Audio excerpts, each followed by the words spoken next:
I'm Drew. I'm 38. I'm originally from country Australia, about 200 kilometres from Melbourne. My wife at work, she was in Australia visiting her mum, so she did like a working holiday visa type thing, and she ended up just working in the cafe side.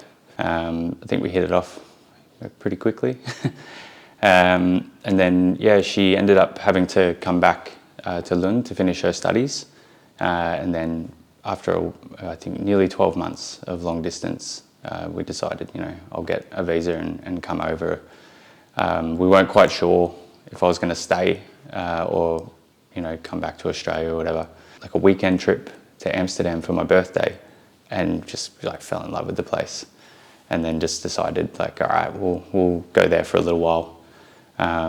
A year, maybe 2 years, and then come back to Sweden. And then, 6 years later, 2 children. And we thought, no, now's the time, I think, for us to come back. So why Sweden? It's a good question. I mean, the thought crossed our mind of going back to Australia in the pandemic. We had the paperwork and everything. And then sort of in the discussions that we had with my wife's education and opportunities for her, it maybe made more sense for us to stay here. We would have loved to have stayed in the Netherlands as well, but it was getting a bit too expensive. So it was like this bundle of reasons, I think, that were beneficial for myself and my wife, but then also for the kids.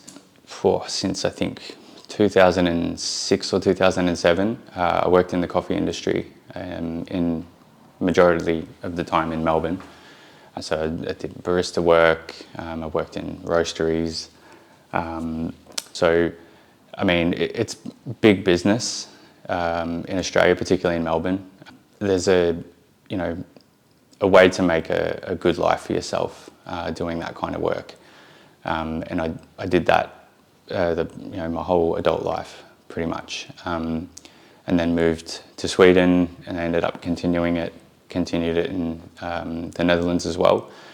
But I mean, after so many years, I realised that I'd had enough of it. If you're really dissatisfied with your career, you just build sort of resentment, and then it feeds into other aspects of your life. Both a blessing and a curse to move to a new country, and then also think I need to change careers. So I guess in a lot of ways I've been really lucky that my wife has had a job that almost the whole time we've lived here, which has enabled me to go to school full time and to focus a little bit more on what direction I want to head going into the next chapter, I guess, after support my wife when she needs to do work trips or whatever. I'm here for the boys, but also want to contribute and I guess play my part in contributing to the household. And so I'm hoping these things might line up perfectly when I do start actively looking for work. But yeah, I do also know that you're an immigrant, so the cards are kind of stacked against you from the beginning. Wow, differences between Sweden and Australia, pretty big, pretty big. Yeah, I think culturally Australia is quite open and friendly. There's I guess an attitude from my generation and the ones before that put a lot of yourself into your work, and then people will respect your hard work and going above and beyond. Maybe that's become an expectation recently that is quite different from here. I think people, I'm not saying no one works hard, but I think there is definitely a harder line between work and life.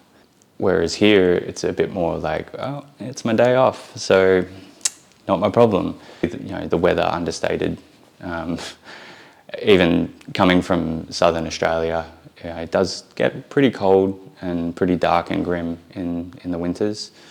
But I mean, nothing as cold or dark as it is here. I think another big difference is planning, like in your social life. You know, it's not uncommon just to get a knock on your door a random Wednesday in Australia, and it's, you know, a couple of your friends who have come around to say hello. Just go out for a drink after work and meet up with someone. It's very easy. You know, you can move plans around, and then generally people understand and they don't really care. But I find it in Sweden, it's, you know, very more rigid. You have a calendar and you set things to the calendar, and you look for spots in the calendar. That was a really foreign concept, you know, and I was pretty fleeting in general. If I didn't feel like doing something, I just wouldn't do it, and oh, sorry, I'm not coming. Probably had a bigger culture shock first going to the Netherlands. I think in a lot of ways their social life, it's rigid, but it's also a little bit more like Australia. They like to go out and have a couple of drinks after work. There's so many events going on in Amsterdam all of the time. You know, it's quite a big tourist attraction as well, so it wasn't uncommon for me to have friends reach out and say, oh, hey, like, you know, we're coming through Amsterdam. So that was kind of nice. The directness was definitely something that I took a little bit to get used to. Dutch people do not mince words. They will tell you exactly what they are thinking, what they want, and then you sort of get used to that after a while, and you don't perceive it as like this personal attack. It's just, you know, it's just how they communicate. So very, very different sort of people, I think, in that sense. You know, the Dutch are quite open, they're quite honest. The Swedes will much more keep to themselves and, you know, won't dance around politeness in the same way that we do in Australia, but they definitely won't say things that could be perceived as inflammatory. Yeah, that took a little while to get used to. Being an immigrant is definitely challenging, for sure. You grew up somewhere else. Your cultural influences, your personality influences, you know, they're kind of different for every single country in the world. So you definitely just have this, you know, intrinsic feeling of being an outsider, and that I don't know if it's a human desire or something like that, but you know, you want to be in, you want to feel accepted and like you are belonging. Learning the language is also, you know, as with learning a new language anywhere, it's, you know, it's difficult. It's very confidence-based, I think, as well. You need to really, you know, ready yourself and acknowledge that, you know, you're going to say things incorrectly. You're going to have an accent. People are going to know straight away that you didn't grow up in Sweden, and that can also push you to feel even more on the outside. But I think you just persevere and just be honest, and if you apply yourself and you tell people that, you know, I'm really trying to learn, could we, if you've got time, like, can you continue trying this in Swedish, maybe speak a bit slower or whatever. My reaction to that from Swedes has been, you know, overwhelmingly positive.